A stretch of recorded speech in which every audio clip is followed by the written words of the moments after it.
Hello guys, welcome to our YouTube channel study with M.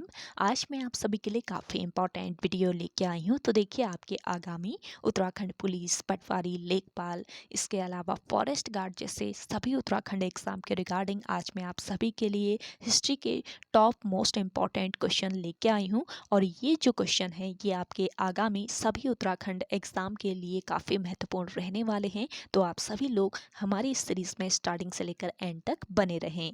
तो चलिए आज की सीरीज़ को हम स्टार्ट करते हैं। स्टार्ट करने से पहले जिन लोगों ने अभी तक हमारे YouTube channel study with M को सब्सक्राइब नहीं किया है वो सब्सक्राइब कर लें। साथ ही साथ बगल में जो बेल आइकन दिख रहा है इसे भी प्रेस कर लें ताकि हम कोई भी वीडियो डालते हैं तो उसका नोटिफिकेशन आपके पास तुरंत पहुंच जाए। आप सभी लोग हमारे टेलीग्राम चैनल को भी ज्वाइन कर सकते हैं। ये भी स्टडी विद एम के नाम से बना हुआ है और रात को 8 बजे टेलीग्राम चैनल पर क्विज का भी आयोजन किया जाता है और काफ़ी महत्वपूर्ण क्वेश्चन आपको क्विज़ के रूप में दिए जा रहे हैं, तो आप क्विज ज्वाइन कर सकते हैं। तो चलिए आज की सीरीज़ को हम स्टार्ट करते हैं और ये आपकी वन लाइनर क्वेश्चन सीरीज़ है। तो एंड तक आप सभी लोग बने रहें, काफ़ी कुछ आपको यहाँ से सीखने को मिलेगा। तो आप सभी लोग जो भी आपको यहाँ पे इम्पॉर्टेंट क्वेश्चन या पॉइंट बताए जाएंगे वो भी आप नोट डाउन कर सकते हैं। तो देखिए, इस सीरीज़ का पहला क्वेश्चन है 1857 के विद्रोह का तात्कालिक कारण क्या माना जाता है। तो देखिए, 1857 के विद्रोह का जो तात्कालिक कारण है ये क्या माना जाता है। चर्बी वाले कारतूस, चर्बी वाले जो कारतूस होते थे तो ये ही 1857 के विद्रोह का तात्कालीन कारण माना जाता है। अगला क्वेश्चन है आपका, दिसंबर 1856 में अंग्रेजी भारतीय सेना में चर्बी वाले कारतूसों से संचालित एनफील्ड राइफल शामिल की गई। काफ़ी यूनिक पॉइंट है यहाँ पे, आपका एक क्वेश्चन यहीं से बन सकता है कि अंग्रेजी भारतीय सेना में चर्बी वाले कारतूसों से संचालित एनफील्ड राइफल कब शामिल की गई। तो आपको नोट कर लेना है कब की गई, 1856 में की गई। और इससे किससे काटना पड़ता था। तो देखिए, इसे किससे काटना पड़ता था, मुंह से काटना पड़ता था। इन कारतूसों को, इन एनफील्ड राइफल्स को किससे, मुंह के द्वारा काटा जाता था, जो कि किससे, चर्बी से बने होते थे।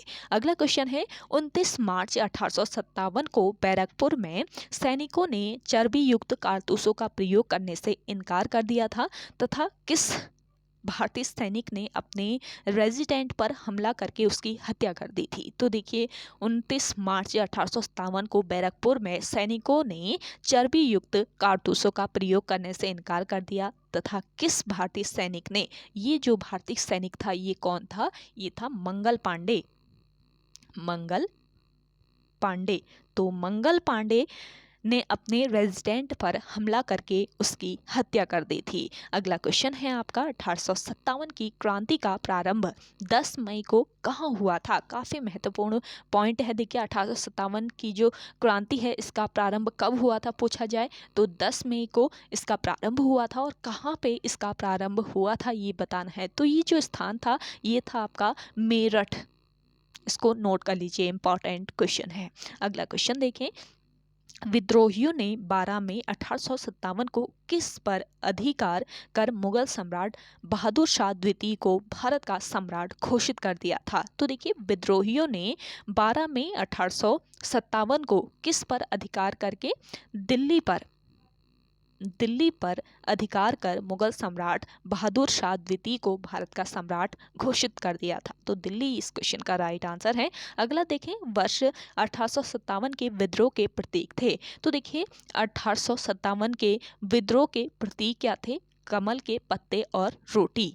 करेक्ट कर लीजिएगा, कमल के पत्ते और रोटी 1857 के विद्रोह के प्रतीक थे। अगला क्वेश्चन है, न्यूनतम वेतन, पदोन्नति से वंचित, युद्ध के लिए सीमा से बाहर भेजा जाना तथा समुद्र पार भत्ता न देना जैसे कारणों से भारतीय सैनिकों पर क्या प्रभाव पड़ा। तो भारतीय सैनिकों में असंतोष बढ़ गया और विद्रोह क्या हो गया, पनप गया था। तो यही इसका प्रभाव था। अगला क्वेश्चन है, डलहौजी की व्यपगत नीति और वेलेज़ली की सहायक संधि ने क्या देने में महत्वपूर्ण भूमिका निभाई थी। तो देखिए, डलहौजी की व्यपगत नीति और वेलेज़ली की जो सहायक संधि थी तो इन्होंने विद्रोह के जन्म देने में महत्वपूर्ण भूमिका निभाई थी। तो ये दोनों ही जो आपके व्यवगत नीति है और सहायक संधि है, इन्होंने विद्रोह को जन्म दिया था। तो विद्रोह को जन्म देने में इन्होंने महत्वपूर्ण भूमिका निभाई थी। अगला क्वेश्चन है, डलहौजी के व्यवगत सिद्धांत के अनुसार जैतपुर, संबलपुर, झांसी, इसके अलावा नागपुर आदि राज्यों का विलय किसमें किया गया? मोस्ट इंपॉर्टेंट क्वेश्चन है। तो देखिए, डलहौजी के व्यवगत सिद्धांत के अनुसार जैतपुर, संबलपुर, झांसी, नागपुर आदि जो राज्य है, इनका किसमें विलय कर दिया गया था? ब्रिटिश साम्राज्य में। ब्रिटिश साम्राज्य में इनका विलय कर दिया गया था। देखिए, ये जो वन लाइनर क्वेश्चन है, यहाँ से आपको बहुत कुछ सीखने को मिलेगा, तो आप सभी लोग एंड तक बने रहें। अगला देखें, सितंबर 1857 में बहादुर शाह द्वितीय को गिरफ्तार कर रंगून यानी म्यांमार भेज दिया गया। कब भेज दिया गया पूछा जा सकता है। तो सितंबर 1857 में किसको? बहादुर शाह द्वितीय को गिरफ्तार कर रंगून यानी म्यांमार भेज दिया गया। और इस अंतिम मुगल सम्राट का निधन रंगून में किस वर्ष हुआ था? तो देखिए, बहादुर शाह द्वितीय की जो मृत्यु हुई थी, यानी कि जो निधन हुआ था इनका, तो कहाँ पर हुआ था? रंगून में इनका निधन हुआ था। और ये अंतिम मुगल सम्राट भी थे। और किस वर्ष इनका निधन हुआ था ये बताना है। तो देखिए, इनका निधन हुआ था 1862 में। 1862 में रंगून में इनका निधन हो गया था, बहादुर शाह द्वितीय का। अगला क्वेश्चन है, प्रशासनिक कार्यों में भारतीयों की भागीदारी जातीय श्रेष्ठता पर आधारित थी। कौन सूबेदार से ऊंचे पद तक नहीं पहुंच पाता था? तो देखिए, प्रशासनिक कार्यों में भारतीयों की भागीदारी जातीय श्रेष्ठता पर आधारित थी। आपसे पूछा जाए कि प्रशासनिक कार्यों में भारतीयों की जो भागीदारी है वो किस पर आधारित थी? तो किस पर? जातीय श्रेष्ठता पर ये आधारित थी। और कौन सूबेदार से ऊंचे पद तक नहीं पहुंच पाता था? तो देखिए, सूबेदार से ऊंचे पद तक नहीं पहुंच पाता था कौन? भारतीय जो थे, ये सूबेदार से ऊंचे पद तक नहीं पहुंच पाते थे। अगला क्वेश्चन है आपका, स्थायी बंदोबस्त रैयतवाड़ी व्यवस्था और महालवाड़ी व्यवस्था का संबंध किससे था? मोस्ट इंपॉर्टेंट क्वेश्चन है। तो देखिए, स्थायी बंदोबस्त, रैयतवाड़ी व्यवस्था और महालवाड़ी जो व्यवस्था है, इनका संबंध किससे था? इनका संबंध था भू राजस्व से। भू राजस्व से इनका संबंध था। तो आप इस क्लास को देखने के लिए कॉपी और पेन लेकर जरूर बैठें। आप सभी लोग इन पॉइंट्स को नोट डाउन कर लीजिएगा जो भी आपको यहाँ पे आंसर बताए जा रहे हैं। अगला क्वेश्चन है, स्थायी बंदोबस्त, रैयतवाड़ी व्यवस्था और महालवाड़ी व्यवस्था का संबंध किससे है? ये आपको मैंने बता दिया, इसका आंसर भू राजस्व से ये संबंधित थे। अगला क्वेश्चन है आपका, जगदीशपुर जो कि कहाँ पर, किस राज्य में स्थित है? बिहार राज्य में स्थित है जगदीशपुर आपका। तो जगदीशपुर में विद्रोह का नेतृत्व किसने किया था? तो देखिए, जगदीशपुर में एक विद्रोह हुआ था और इस विद्रोह का जो नेतृत्व है ये जमींदार कुंवर सिंह ने किया था। जमींदार कुंवर सिंह ने इस विद्रोह का नेतृत्व किया। अगला क्वेश्चन है, असम में विद्रोह का नेतृत्व किसने वहां के अंतिम शासक के पोते कंद पेशवर सिंह को राजा घोषित करके किया था? तो देखिए, असम में विद्रोह का जो नेतृत्व है तो किसने किया था ये नेतृत्व? यहाँ पे आपका करेक्ट आंसर हो जाएगा दीवान मनीराम दत्त। दीवान मनीराम दत्त ने असम में विद्रोह का नेतृत्व दीवान मनीराम दत्त ने वहां के अंतिम शासक के पोते कंद पेशवर सिंह को राजा घोषित करके किया था। चलिए, अगला क्वेश्चन है आपका, बरेली में रुहेलखंड के भूतपूर्व शासक के किस उत्तराधिकारी ने 1857 के विद्रोह का नेतृत्व किया था? तो देखिए, बरेली में रुहेलखंड के भूतपूर्व शासक के किस उत्तराधिकारी ने? तो ये जो उत्तराधिकारी था, ये उत्तराधिकारी कौन था? खान बहादुर। तो बरेली में रुहेलखंड के भूतपूर्व शासक के जो उत्तराधिकारी हैं, इनका नाम है खान बहादुर। तो इन्होंने 1857 के विद्रोह का नेतृत्व किया था। अगला क्वेश्चन है, लखनऊ अवध में विद्रोह का प्रारंभ 4 जून 1857 को हुआ और इस विद्रोह का नेतृत्व किसने किया था? तो आपसे पूछा जाए कि अवध का विद्रोह या लखनऊ का विद्रोह कब प्रारंभ हुआ? तो कब प्रारंभ हुआ? 4 जून 1857 को हुआ, नोट कर लीजिए। और इस विद्रोह का जो नेतृत्व है वो किसके द्वारा किया गया था? बेगम हजरत महल के द्वारा। बेगम हजरत महल के द्वारा इस विद्रोह का नेतृत्व किया गया। अगला क्वेश्चन है, इलाहाबाद प्रयागराज में 1857 के विद्रोह में विद्रोहियों की कमान किसने संभाली थी? तो देखिए काफ़ी यूनिक क्वेश्चन है आपका। तो देखिए इलाहाबाद प्रयागराज में 1857 में जो विद्रोह हुआ था, तो इस विद्रोह में विद्रोहियों की जो कमान संभाली थी वो किसने संभाली थी? मौलवी लियाकत अली ने। मौलवी लियाकत अली ने ये कमान संभाली थी। तो आप नोट डाउन करते रहें जो भी आपको यहाँ पे आंसर बताए जा रहे हैं। अगला क्वेश्चन देखें, कानपुर में 5 जून 1857 को किसे पेशवा घोषित कर स्वतंत्रता की घोषणा की गई थी? तो देखिए कानपुर में 5 जून को किसे पेशवा घोषित करके, ये पेशवा थे आपके नाना साहेब। नाना साहेब जो हैं इन्हें पेशवा घोषित कर स्वतंत्रता की घोषणा की गई थी कानपुर में। कब? 5 जून 1857 को। अगला क्वेश्चन है, 1857 के विद्रोह के प्रमुख नेता तात्या टोपे और किस नाम से जाने जाते हैं? तो देखिए 1857 के विद्रोह के प्रमुख नेता कौन थे? तात्या टोपे थे। और ये तात्या टोपे जो हैं ये अन्य किस नाम से जाने जाते हैं ये बताना है। तो देखिए तात्या टोपे जो हैं ये रामचंद्र पांडुरंग के नाम से जाने जाते हैं। अगला क्वेश्चन है, किस अंग्रेज विरोधी मौलवी ने जिन पर 50,000 रुपये का इनाम रखा गया था, फैजाबाद के विद्रोह का नेतृत्व किया था? तो देखिए किस अंग्रेज विरोधी मौलवी ने जिन पर 50,000 रुपये का इनाम रखा गया था, फैजाबाद के विद्रोह का नेतृत्व किया? तो देखिए यहाँ पे इस क्वेश्चन का आपका राइट आंसर हो जाएगा अहमदुल्लाह शाह।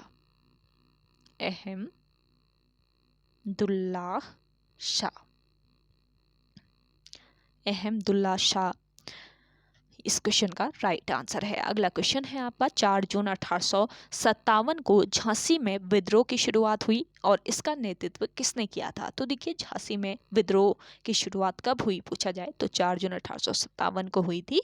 और इस जो विद्रोह है, झांसी का जो विद्रोह है, इस विद्रोह का नेतृत्व किसने किया था? इस विद्रोह का नेतृत्व किया था, आप सभी को पता होगा, रानी लक्ष्मीबाई ने। रानी लक्ष्मीबाई ने इस विद्रोह का नेतृत्व किया था। अगला क्वेश्चन है, ग्वालियर के दुर्ग की रक्षा करते हुए रानी लक्ष्मीबाई कब वीर गति को प्राप्त हुई थी? तो देखिए ग्वालियर के दुर्ग की रक्षा करते हुए जो रानी लक्ष्मीबाई थी ये वीर गति को प्राप्त हुई थी, ये ध्यान रखेंगे। आपका इंपॉर्टेंट पॉइंट है, आपसे पूछा जाए कि किस दुर्ग की रक्षा करते हुए रानी लक्ष्मीबाई वीर गति को प्राप्त हुई, तो कौन सा ये दुर्ग था? ग्वालियर का दुर्ग था। और कब वीर गति को प्राप्त हुई रानी लक्ष्मीबाई? तो यहाँ पे आपका करेक्ट आंसर हो जाएगा 17 जून 1858।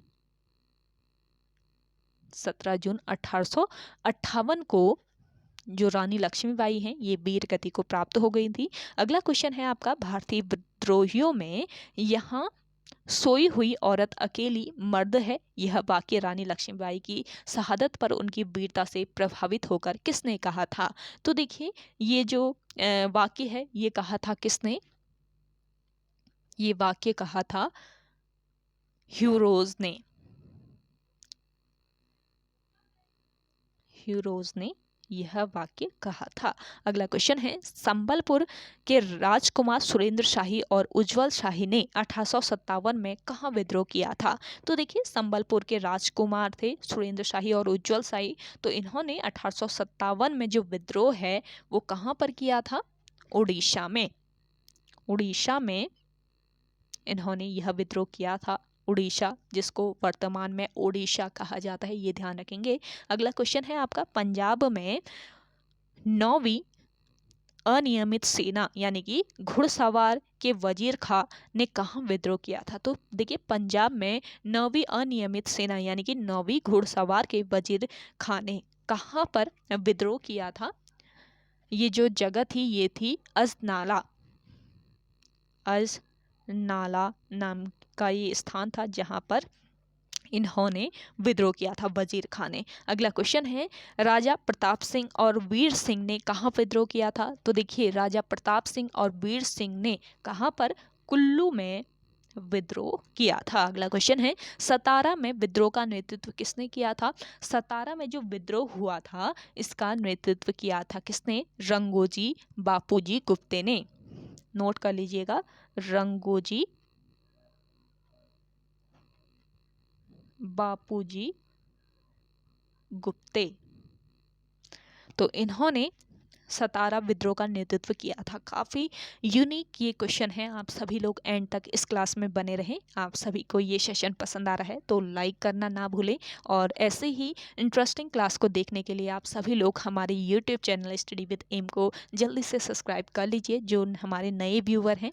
और आप सभी को ज़्यादा से ज़्यादा इस सेशन को शेयर करना है। आप सभी लोगों का ये चैनल है और आप सभी लोगों को इसे आगे लेके जाना है, और इतना महत्वपूर्ण कंटेंट आप सभी को यहाँ पे प्रोवाइड कराया जा रहा है। तो आप सभी लोग थोड़ा सा शेयर तो कर सकते हैं ना, तो आप सभी लोग शेयर जरूर कीजिएगा। और आपको ये क्लास कैसी लग रही है जल्दी से आप कमेंट सेक्शन में कमेंट करके बताएं। अगला क्वेश्चन देखें।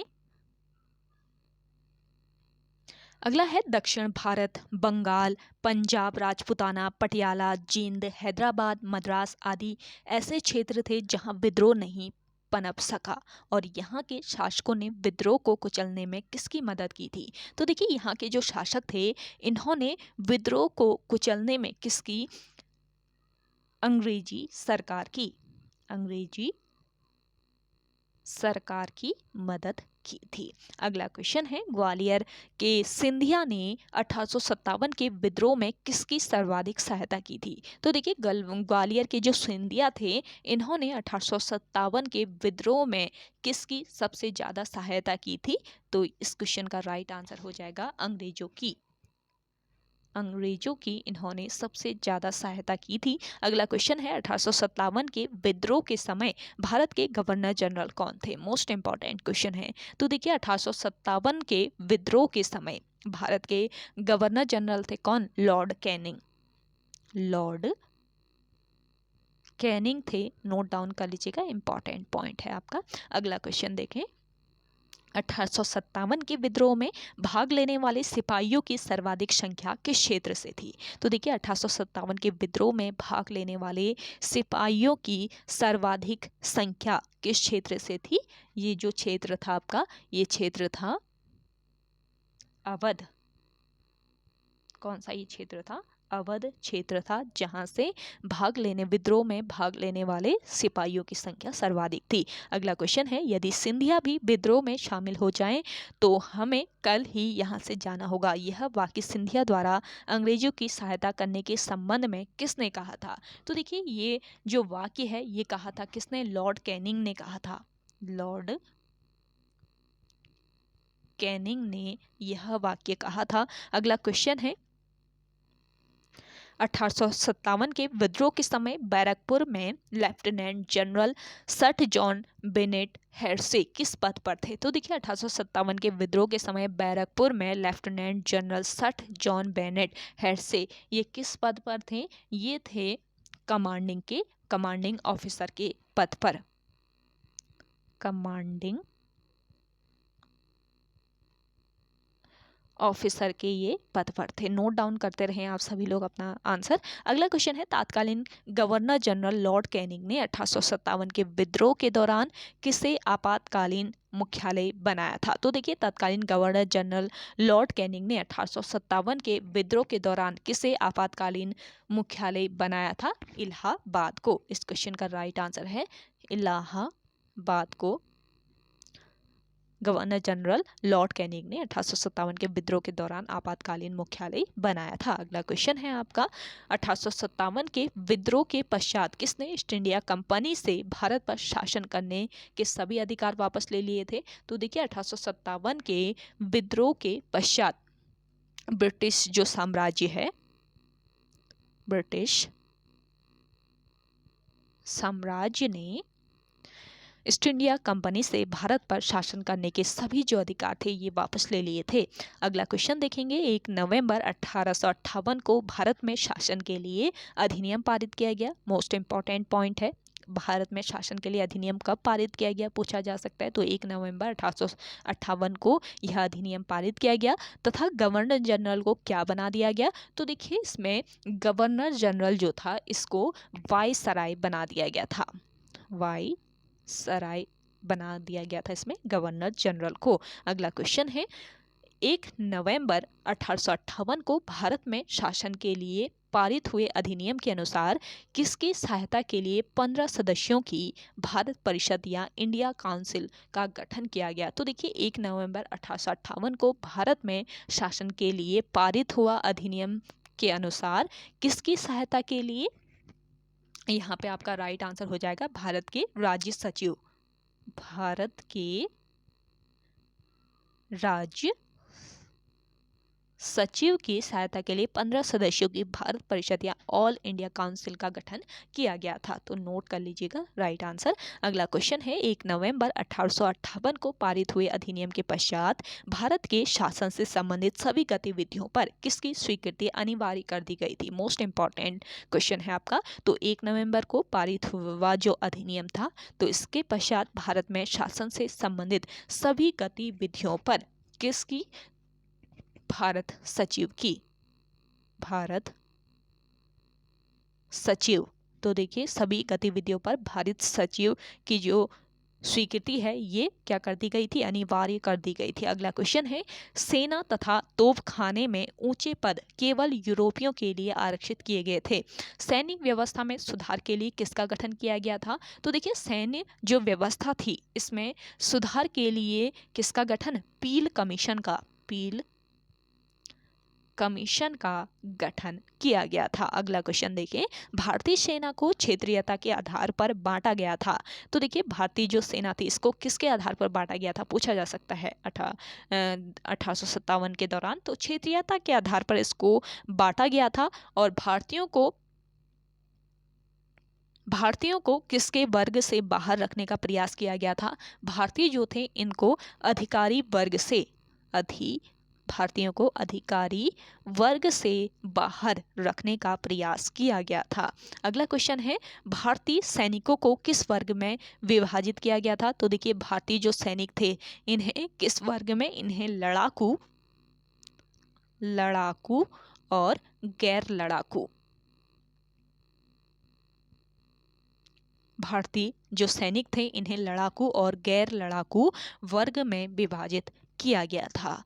तो ये आपको सारे पॉइंट ध्यान में रखने हैं, सारे ही क्वेश्चन आपके इम्पॉर्टेंट है और यहाँ से आपको नोट्स भी बना लेना चाहिए क्योंकि काफ़ी इम्पॉर्टेंट और यूनिक ये क्वेश्चन है।